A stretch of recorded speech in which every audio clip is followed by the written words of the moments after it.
Okay, good afternoon. Selamat siang. Assalamualaikum warahmatullahi wabarakatuh. We will start our class today on international environmental law. A short malfunction of my computer, but my laptop on now, so should be okay. Can everybody hear me fine? Yes, Okay, right. And you can also see the screen that I share. yes, we can see it. Right. Yes. Okay. Thank you. So I hope everybody's healthy this afternoon. A few updates from Singapore. I think Singapore is almost made it. We have like a week long zero community cases of COVID. So the government is going to relax all the uh, health protocol. We still have to wear masks and everything else, but they're gonna open everything now, including possibly movie theaters and bars or what have you, but not the border. So I don't know when the border is gonna be open, but I think when the border and COVID will come back. I hope Indonesia will also recover soon. It doesn't look like it at the moment, but yeah, as long as everybody's doing their part, I suppose we can recover. That we have seen the example in Singapore. Okay. So the last few weeks we have been last week we talked about indigenous people in international environmental law. So this week I'm trying to give you like the basics of international environmental law, like what it is and what it does, and and hoping also get good discussion with you guys. Okay, so uh, next slide. Okay, so this is the terminology that the world has started using in 1960s. Before that, it was pretty much unknown. Everybody was doing whatever they wanted with the environment. Even the developed country at that time weren't that much developed. The developing countries were, some of them weren't even have had their independence. So in 1960s, suddenly they understood that this is something important that we need to talk about. So they start, to invent these terminologies in their own countries. In Indonesia, we call it lingkungan hidup. Yeah, Bapak Lingkungan Hidup in Indonesia, Pak Emil Salim, still alive up until now. He is one of the most memorable environmental minister in Indonesia. He also were fathers of Indonesian environmental NGO such as Walhi and WWF Indonesia and uh, uh, the many grassroots movements in Indonesia was starting also at the 1970s, 1980s. Uh, in English, we call it environment, and then Germany in Dutch, and and all this. So everybody in the world were starting to come up with different terminology environment. And if you see this definition in the laws of different countries together and tell me what you think, ya. So pasal 1 Undang-Undang 23 tahun 97 tentang lingkungan hidup, ya. Lingkungan hidup adalah kesatuan ruang dengan semua benda, daya, keadaan, dan makhluk hidup, termasuk manusia dan perilakunya, yang mempengaruhi kelangsungan perikehidupan dan kesejahteraan manusia, serta makhluk hidup lain. So that's the first definition. Yeah. The second definition I took from the environmental law in Thailand, right? And it says here, environment means various things of a physical and biological nature surrounding human beings and created naturally and man-made objects. Okay, that's from Thailand. And then from UK, the British Environmental Protection Act of 1990, it says here, the environment consists of all or any of the following media, namely air, water, and land. And the medium of air includes the air within buildings and the air within other natural or man-made structures above or below ground. Yeah, so if you see these three, what covers more in terms of environment as a definition? The first one. The first one, why? Is this always this, Julius? Yes. Okay. Why, Julius? Because it includes human and its behavior, whereas in other definition, it doesn't include human. Mm-hmm. If you see the second one, it specifically state that various things surrounding human beings, and the third one doesn't even mention human at all. But in the first definition, you see that the definition includes human and its behavior, and so I think the scope is wider, bigger. Yeah, the scope is bigger because not just human, but their behavior, right? This is important because in terms of a developing country like Indonesia, right? When you're talking about the environment, you need to include who are like the actor who behind of the most destruction of to the environment. So I'm not saying that if we were to adopt the British Environmental Protection Act, for example, then it would be harder for us to implement principles of environmental law. But you can tell that the difficulties will be there in terms of, because in Indonesia our environmental law are still in the level of implementation in terms of uh, enforcement to avoid pollution or enforcement to polluters, etc., etc. It's not yet in the level of avoidance, or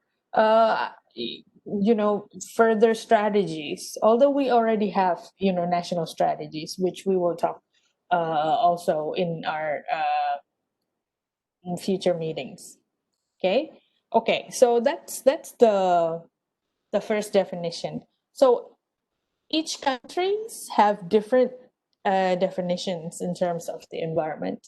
And Julius was correct to point out that if the scope is bigger, right?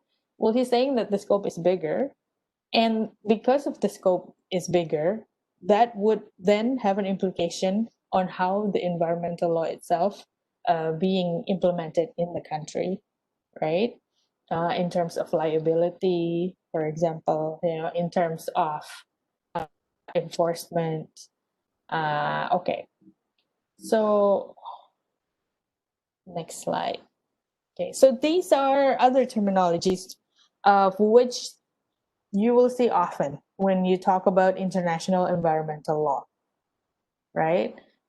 The first one is ecology. Ecology is the study of the relationship between living organisms or biota and their physical environment or the abiota.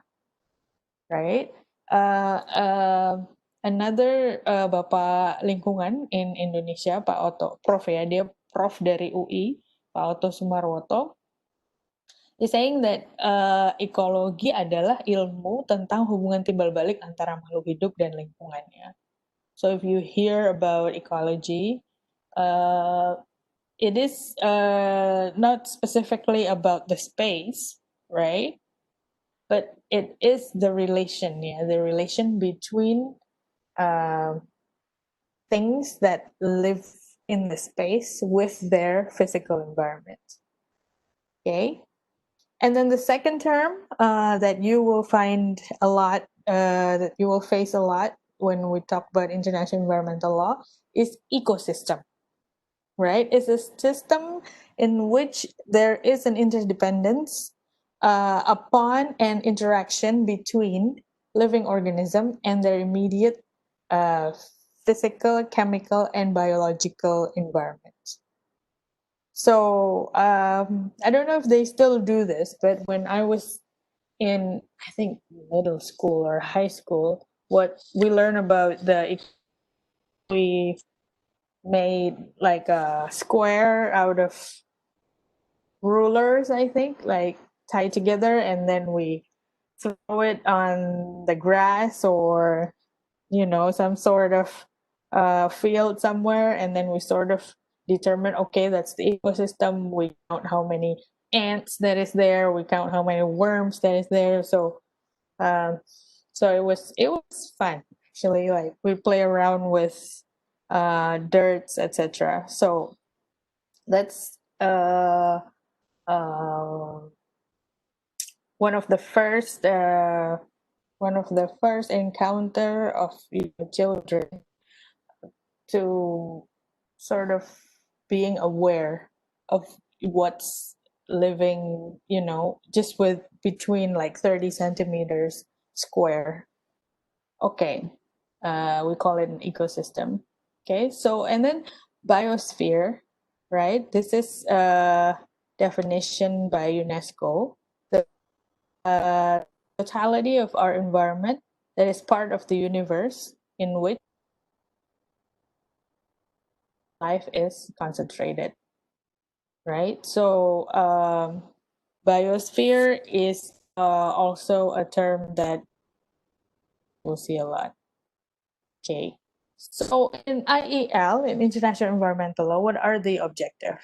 Right? The objective is protecting the biosphere towards destruction, which will hamper its function. To have, this biosphere, the earth that we live, to still be like, or even in better condition than it is now, right? We have all kinds of instruments in order to help our earth to stay or be in a better condition than how it is now, right? And the second one, which is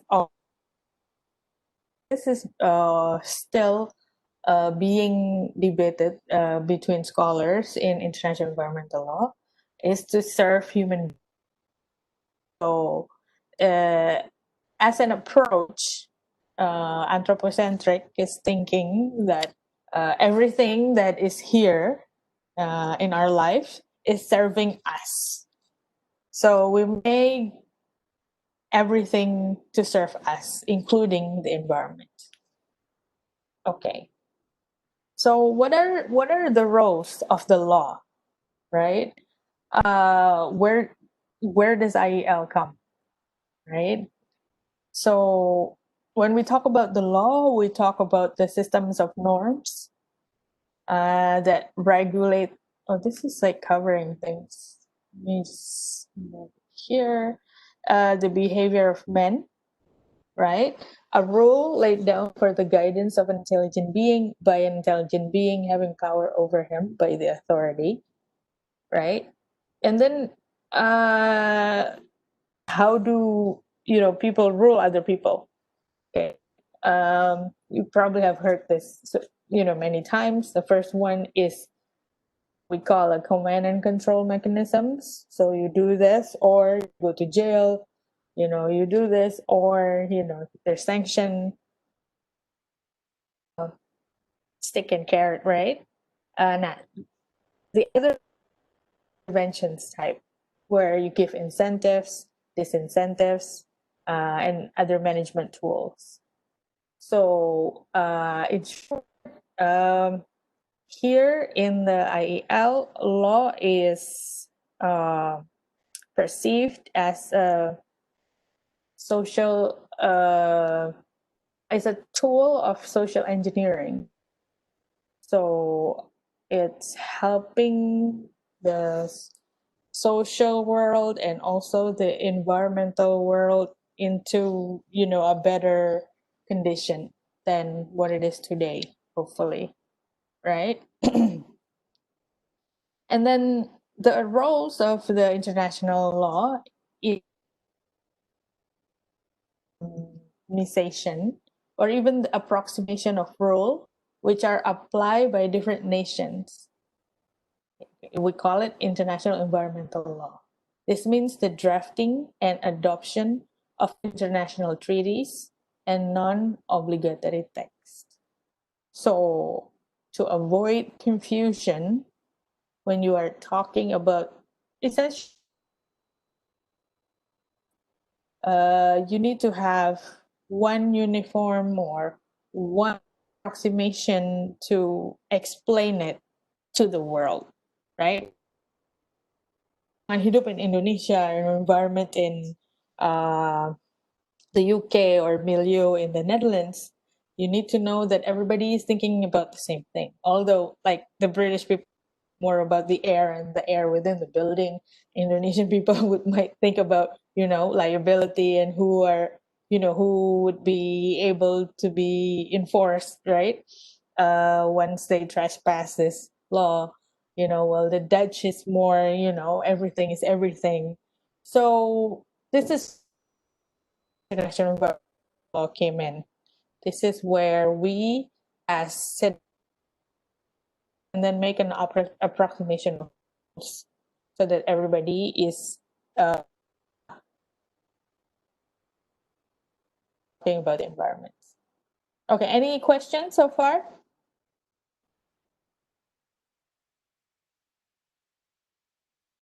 Okay, no questions. Okay, we continue.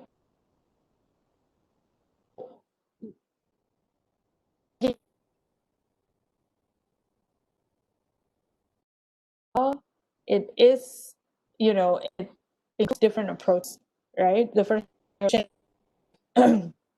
earlier about the anthropocentric approach.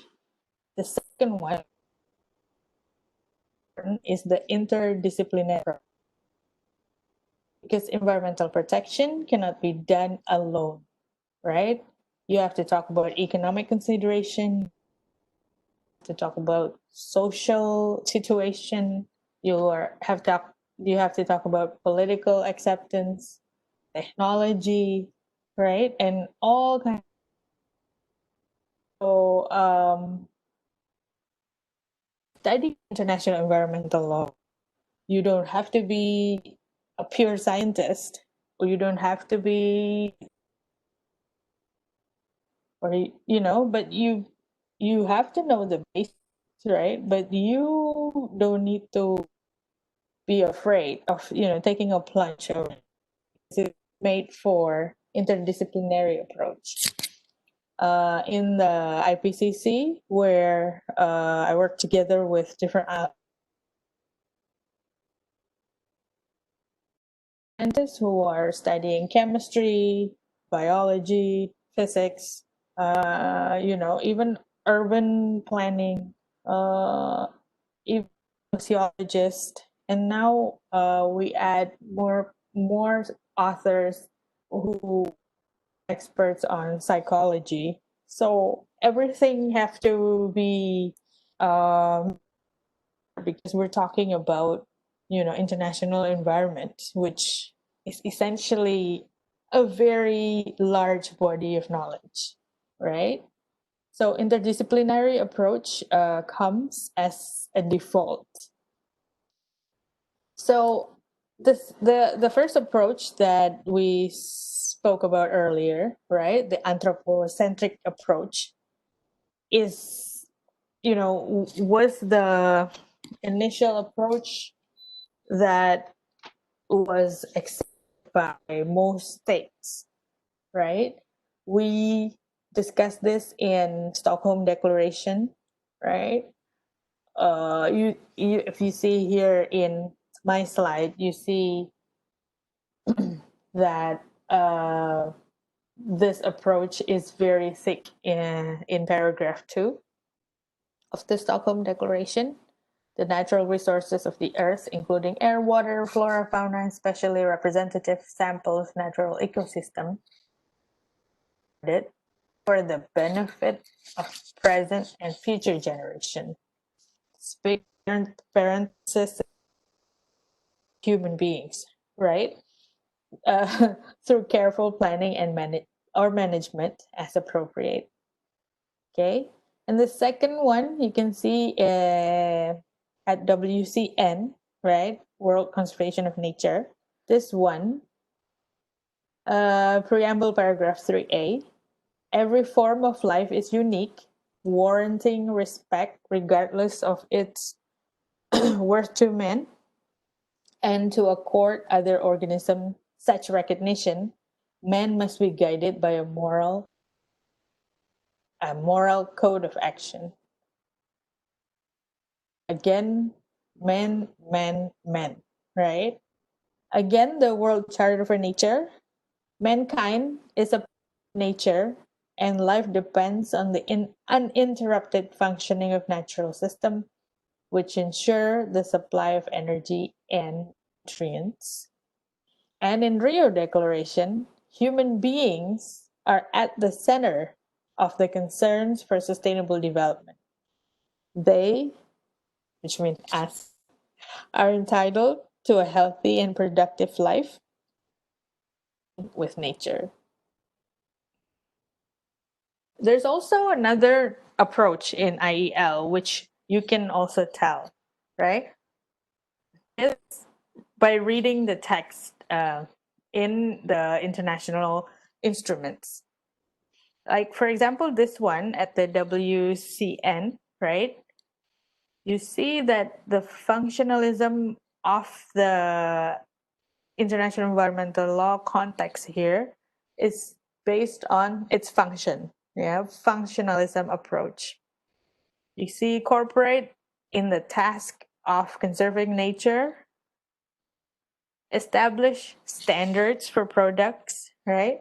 Implement the applicable international legal provisions, ensure activities with their jurisdiction or control do not cause damage, and safeguard and conserve nature in areas beyond national jurisdiction. Okay? Again, you see this functionalism approach being repeated in several other instruments, including including the KHL. Yeah, states have obligation to protect and preserve the marine environment.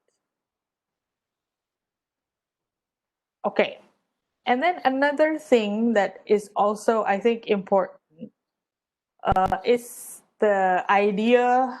This is not this is not part of the approach, but it's uh, part of the principle of international environmental law, right? That we have what we call common heritage of mankind, right? Common heritage of mankind based on 1972 UNESCO conference concerning the protection of world cultural and natural heritage is the deterioration or disappearance of any items of the cultural or natural heritage constitutes a harmful impoverishment of the heritage of all nations in the world, right? So it's saying that the world heritage, belongs to erga omnes, right? So 1979 Bonn Convention on the Conservation of Migratory Species of Wild Animals also underline the good of mankind, right? And then Convention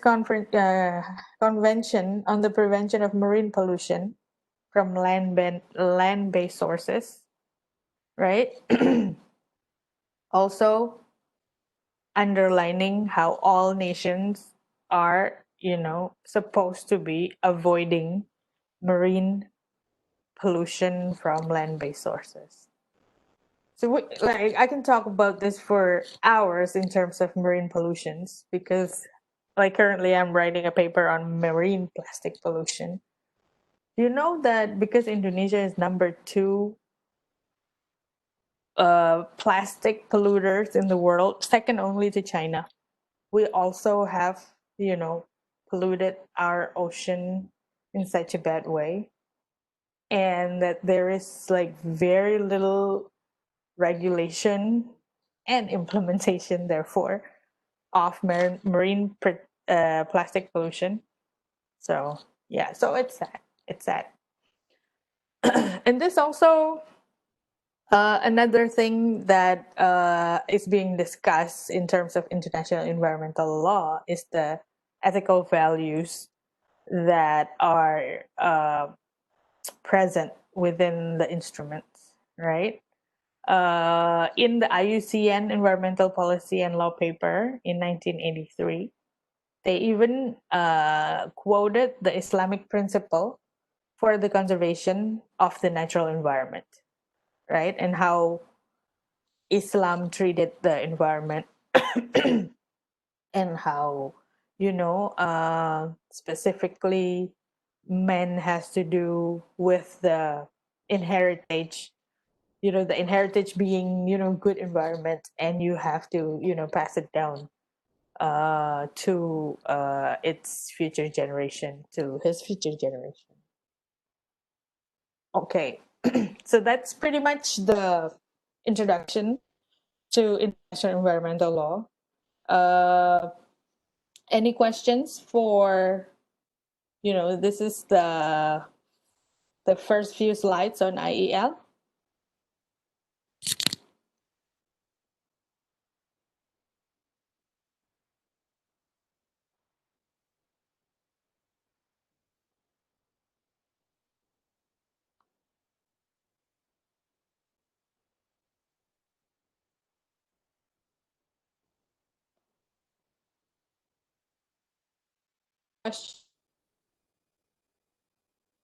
Just, I'm sorry, a clarification if I may, ma'am. Okay, who is this? Ardi Muhammad Ardian Syarifin. Okay, Ardi, go ahead. Does the common heritage of mankind in in the slides earlier is included in the approaches of international environmental law? Yes. So the principle of common heritage sort of pull pull the states together in order to an approximation of rules to protect this common heritage of mankind. So they're saying, like, marine environment is the common heritage of mankind, and therefore we have to protect the marine environment from pollution. And then, the WCN also is saying this about the environment and how the deterioration of the environment would affect all nations. So it's sort of making a point that we are living in, and these all are belonging to us, gitu. So the principle of common heritage of mankind is heavily underlining almost all instruments in international environmental law. Okay, Ardi? Okay, I get it now. Mm-hmm. Thank you. Yeah. Other questions? before I move on?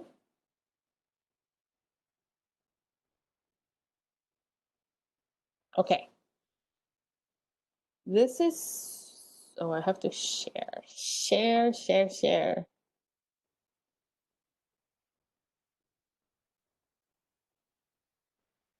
Okay. The second slides that I want to share with you is the history of IE. So I want everybody to accustomed to, you know, IEL. Why is it important when we talk about IEL? So at first, as I told you previously, nobody cared, right? But and then states are facing crazy health problems, right? Uh, in their national borders. The first one is this one, the Minamata case.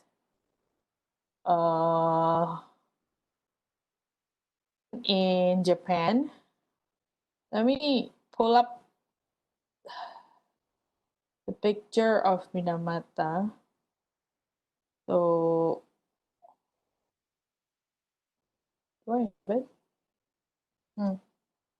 So I don't have it. But let's see.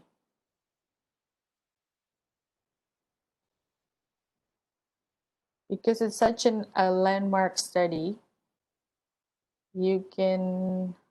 Okay, let's go to Boston University and see whether they have the pictures. Because if you don't see the pictures, it's kind of hard to sink in. Oh, Wikipedia pictures. Okay. So this happens. The disease was found in Japan there. Suddenly they found people and babies with muscle weakness, low visions, right? Uh, Stillborn babies, and they didn't know what caused. Like even fingers of children became hardened because of. Uh, they thought it was, you know, hereditary, their parents, or they probably did something, kutukan gitu. The disease was very scary, and finally the government agreed with this at that time because they found that this, not just people but also cats, right?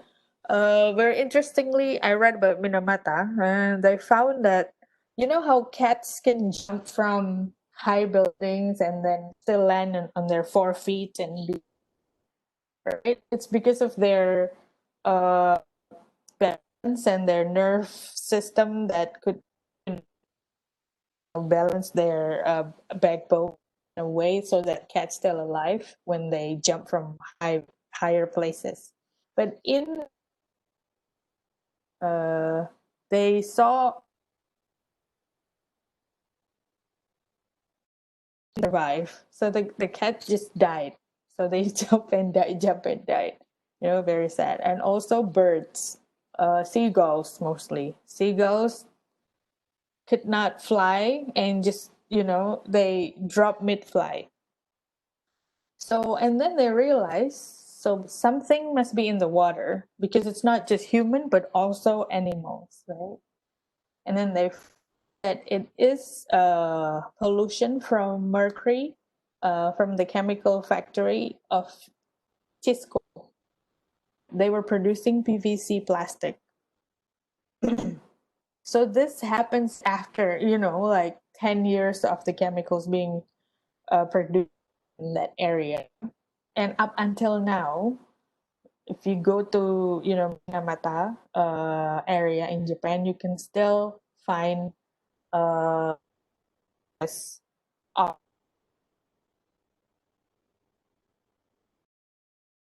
Minamata disease. Actually very sad because it stays in your blood for a long time. So it will go to your children, and it will go to your grandchildren, etc. And then I don't know if you're following, but there was in 2016, 2017, there was a big, a big blow in Indonesia about Indonesian Minamata case. It was in the Teluk Buyat, right? You can Google it up later, but the case was, said to be Indonesian Minamata because it gave almost the same effect with the real Minamata in 1953. Uh, the location of the Teluk Buyat was part of the location of the PT Numon, one of the mining company. I think they're mining manganese. Uh, but yeah, well, they're saying that there's the waste of the mining company was not being treated. It was just dumped in the ocean, etc. And then they eat the fish from the ocean. And if you and if you see the look of the fishes that they eat, I'm just concerned. When you see fish with uh, benjolan gitu, like deformed fishes, like why you still eat them? So there must be other problems than just finding food. So maybe there's also poverty and also uh lack of education maybe in the area. But and then it became like a very big case, and then there was even advertisement in the TV, like saying, "No, this is not Minamata case. Like people in Teluk Buyat are healthy, etc., etc." So it was a big politicized drama mama lah ya. But yeah, it turned out always the poor people being, not benefited. And anyway, so we're talking about the real Minamata in 1953. And then there's also the second case that was also in Japan. It's called the Itai case. Itai in Japan means adu. So it hurt so much. All patients that, suffer the symptoms they can only say adu, itai. The symptoms are yellowing teeth, decreasing sense of smell, dry mouth, low count of red blood cells, damaged stem cells, damaged kidneys, fragile bones, deformed skeleton. They can even reduce height up to 30 centimeters, like this. It's also because of pollution of heavy metal called cadmium. This is they finally uh, uh, found the evidence in 1968. So at that time, Japan and then realized, maybe this industrialized ideas, are not always good for the human beings. Maybe we have to do something with the waste of this industrialized, of this factories, right? Uh, and in the Western world, something that came very apa ya, famously was a short story written by Rachel Carson. The title of her short novel was Silent Spring. This does anybody here gone through the spring season, the season of spring? So like in Indonesia, it's always summer, right? But in when you live in four season countries, you realize that spring is where everything blooms, and you would hear birds chirping. You hear, all kinds of animals suddenly out from their hibernation and doing wonderful things in the nature. So in 1962, Rachel Carson made this short novel and like explained to people how what we have now is silent spring, because birds in the rural area where she lives, I think it was like Dakota or somewhere, right? They don't chirp anymore. They can't sing, right? Essentially, they've moved away. Like the birds that stayed have already died, so the birds move away. There's no raccoon. There's no squirrels. There's no flowers. And well, I recommend you to read it if you have time. It's like in the beginning it was like poets and poems and very mm, very beautiful poems, but like closer to the end it's more like it's more like scientific evidence writing. So actually it's very very engaging.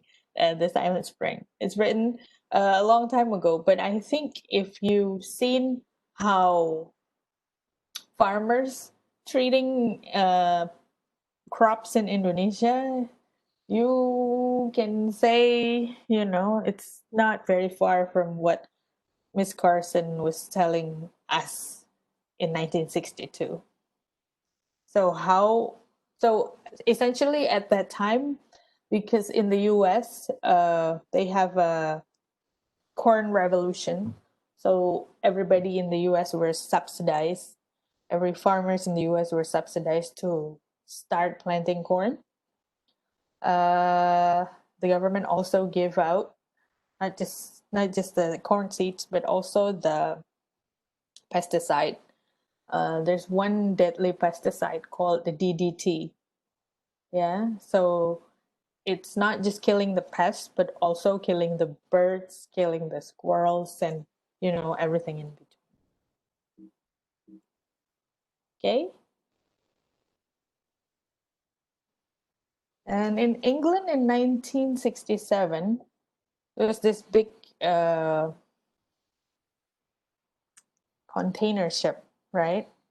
That carries oil, raw oil, and then it somehow uh, somehow it went into an accident, then mencemari like all places, like polluted all the England coast up into the French coast. And then they realized that, the fish in the area was gone, the birds were gone, and then, they've never seen a destruction that far before, that far stretched, because it was in the ocean, right? And the oil was carried on up to the French coast. So, accumulated from all these events, and then they decided to have a seminar on Carroll's technology in 1968. Right, this is where Gareth Hardin, a scholar at the time, wrote the book called "The Tragedy of the Commons." Right, it's a critique to Adam Smith's "The Wealth of Nations." So yeah, so it's basically like saying not all industrialized things as pictured in The Wealth of Nation is good for human being, right? And then in 1972, the Club of Rome produced the report called Limits to Growth. It has some calculation. So at that time, they calculated the number of populations, right, in the world. And then they say, if everybody were to live like the Europeans and the Americans, we need three Earths. Because if everybody has cars, everybody has washing machines, everybody has dishwasher, everybody has AC or water heater, etc., etc. Like all these things that pollute the environment. We cannot just live in one Earth, but we have to divide ourselves into three Earths. If all the Chinese have the same exact thing that European and the US has, if all the Indians and Indonesian also have the same all facilities like the European has, and then the Earth cannot take the burden of this affluent things, right? So in 1972, the states of the world decided to gather and organize the Stockholm Conference on the Human Environment. So they're saying only one Earth. This is what we have. We cannot go to Mars. This is 1972, right? I mean, now it's 2020 and we're still waiting for Elon Musk to decide whether, we can live in Mars. So only one Earth. And they also have a declaration called the Stockholm Declaration, right? And they also established the United Nations Environmental Program, UNEP. Up until now, they're still in operation. And then also one of the earliest international environmental NGO, is the Earth Watch, 1972. And then in 1981, there's the Montevideo Conference, when they have the first meeting of senior government official experts on environmental law. And then in 1982, I think most of you has already studied this, is the UNCLOS, right? And then in 1984 is another wave of environmental destruction, but not in developed countries, but in developing countries. It started with Bhopal in India. You can Google it later. It's very, very scary, right? It's almost similar to what happened in Israel this year.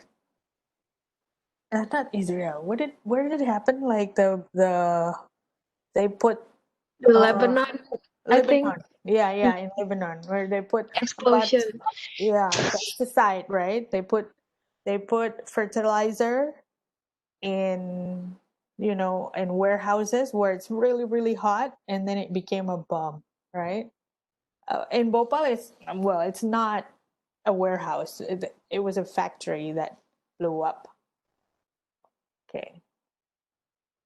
And then 1986 is the Chernobyl case.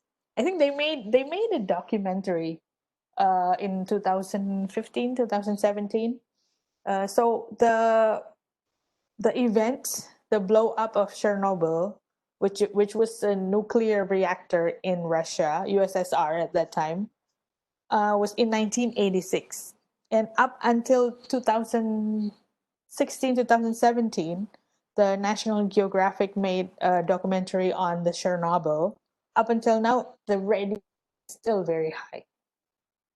So up until now, the Chernobyl and its surrounding areas is still non-habitable because of the high radiation. And then in 1987, we have this report, the Our Common Future.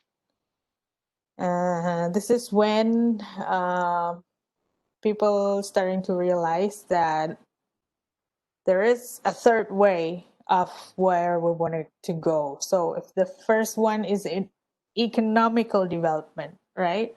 You build, you make factories, you make money, you know, you do all the stuff that you want to do. And then the second one is the newer paradigm of conservation. So we conserve, don't do anything, we stay here. Don't make more factories, just stop, right? Stop polluting the air, stop polluting the water, stop polluting the land. And then if you read, what's his name? If you read Anthony Giddens' book called The Third Way, this is about the third way. So the third way is the middle way, where you are talking about sustainable development. So you can develop, you can increase your economical activities, but in a responsible way where, you know, you don't pollute the environment.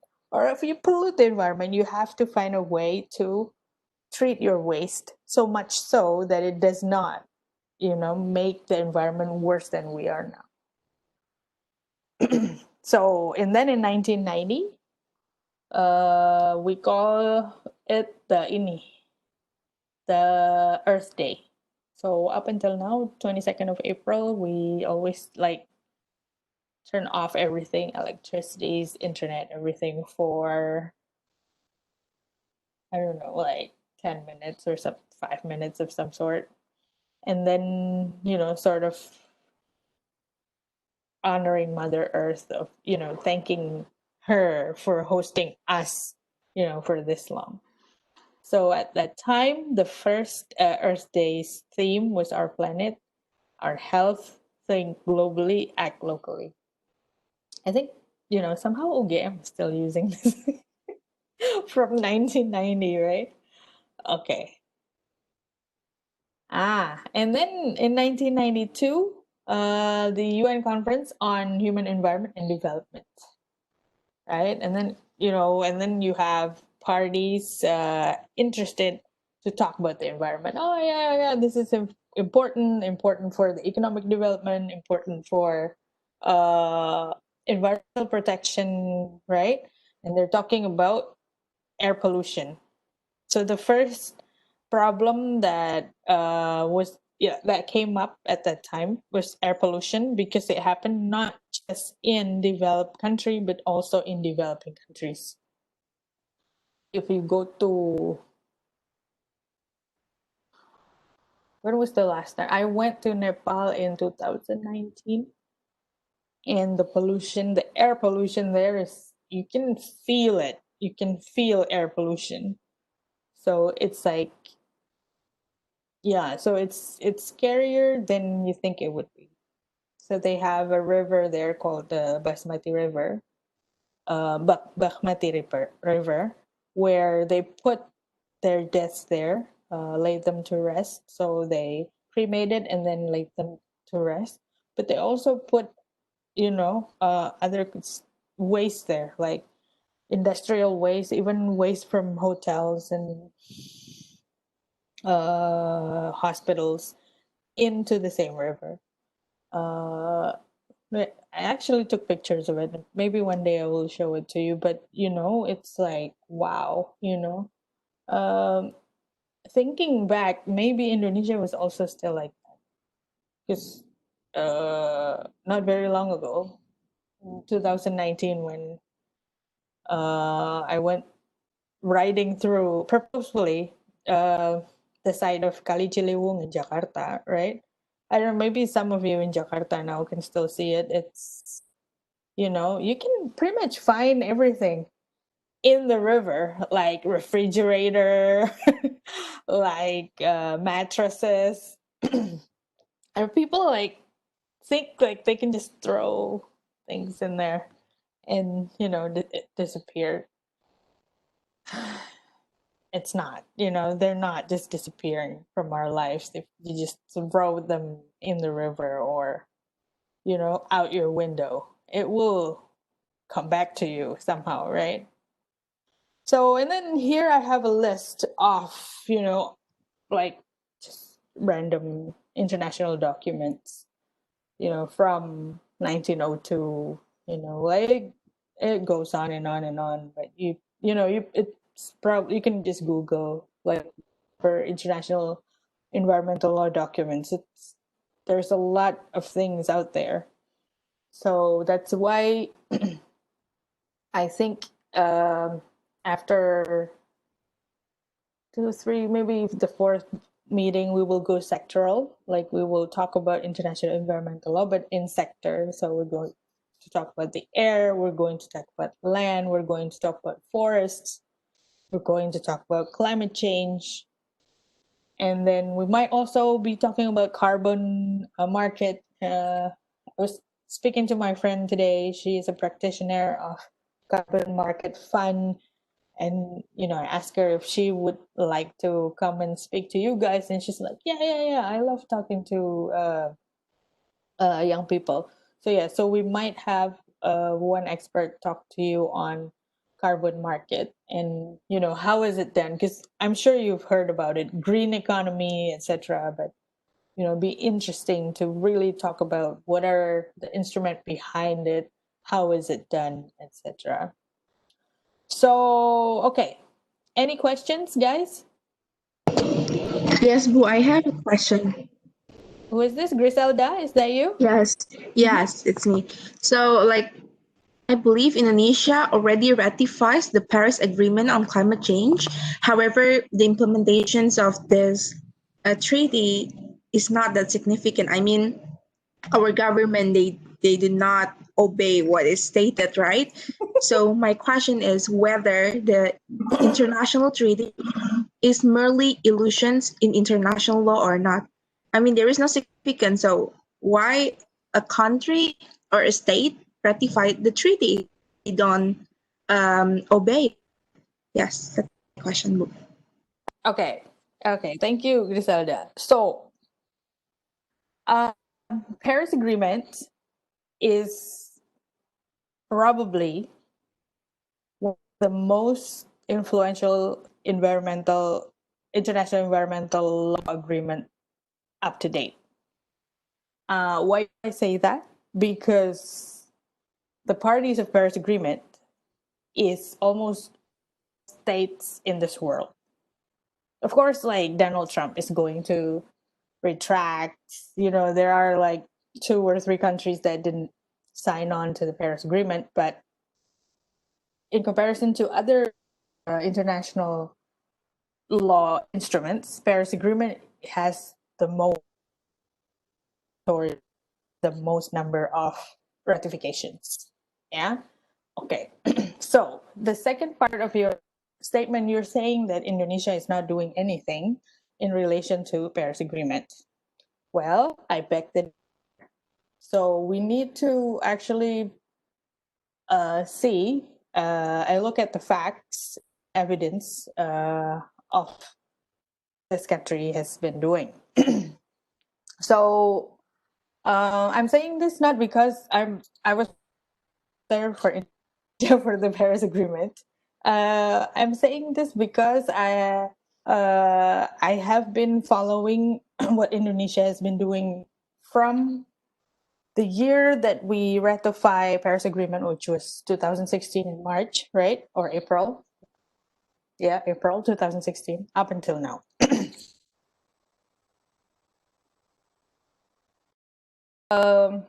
In Paris, unlike most international law instruments, in Paris there is a bottom up mechanism in which countries can submit their contribution. Paris is like lowering the world's temperature below 2 degrees, below 1.5. So the contributions of countries at this specific instrument lower its emissions of GHG. I think we'll have another session specifically on climate change, right? But just to know, just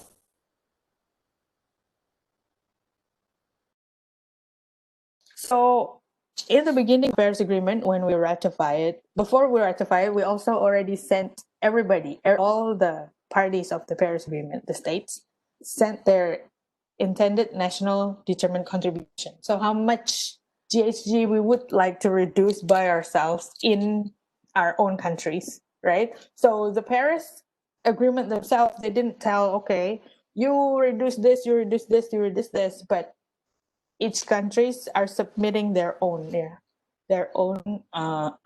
contribution or determining contribution. And so whether Indonesia has done a lot or not, we can sort of measure it in 2023, where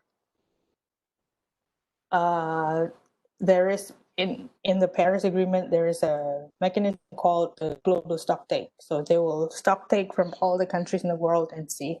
But every year in the conference of meetings of the Paris Agreement, each country also report.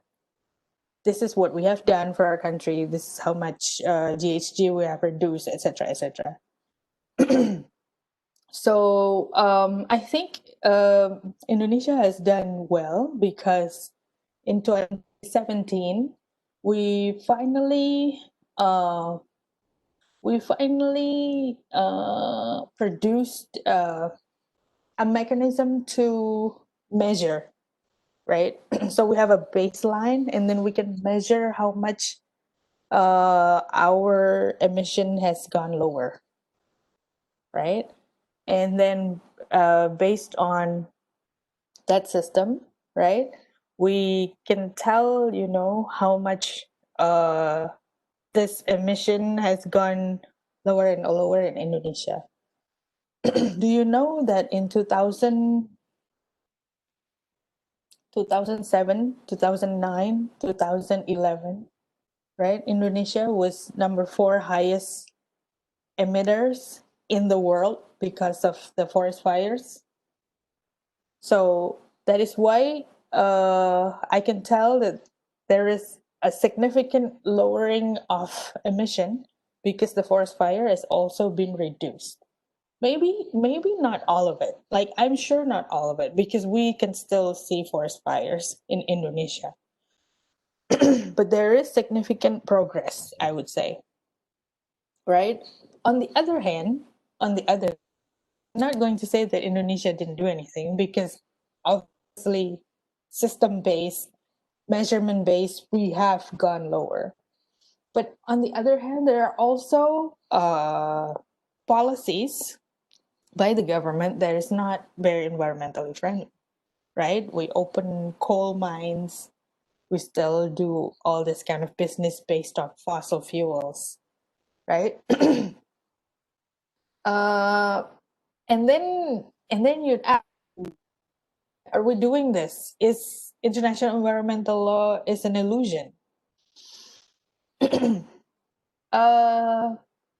I would not say international environmental law instruments are illusion, because we as states make commitments in front of other states, and we are supposed to fulfill those commitments, right? So, well, in Paris, more so than other instruments, I would say it's easier to see whether or not these countries are fulfilling those commitments or not, right? Before Paris, there's an instrument called Kyoto Protocol. Kyoto was very strict, but not all states left Kyoto. Some states even walked out from it. So, so now we have Paris, and whether to say they're successful or not, it's still too early, right? We need to wait. We haven't even gone through the first stock take, so we don't know. We don't know whether the countries are doing what they're supposed to be. So I think I'm going to quote Daniel Bodensky. Bodensky wrote a lot of things about climate change, and this is one of the things that he wrote. So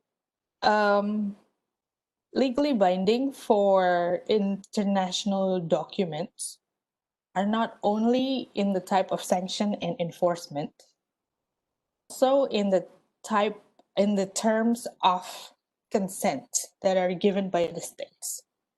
So if states, for example, in instrument in Paris Agreement are saying we obey the Paris Agreement and we act, that consent by itself is also already legally binding.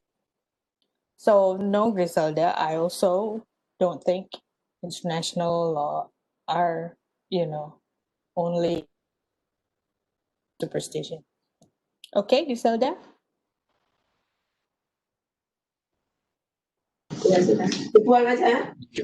Okay, thank you. Saya baru tahu 2 kali 2 atau 1 Thank you. All right, all right. Other questions?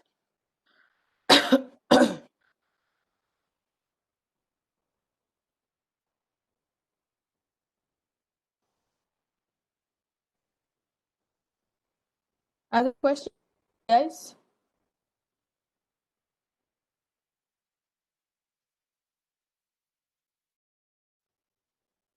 Okay. If there's no further questions, I will see you next week. And probably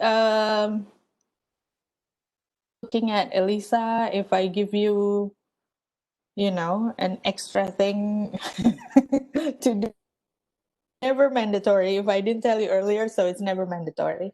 But if I give you an extra credit, I will for sure post it on Elisa.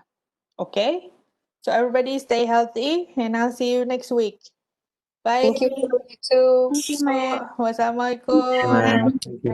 Bye. Stay safe. Bye. Thank you, ma'am. Ya, Thank you. bye. Makasih, Bu.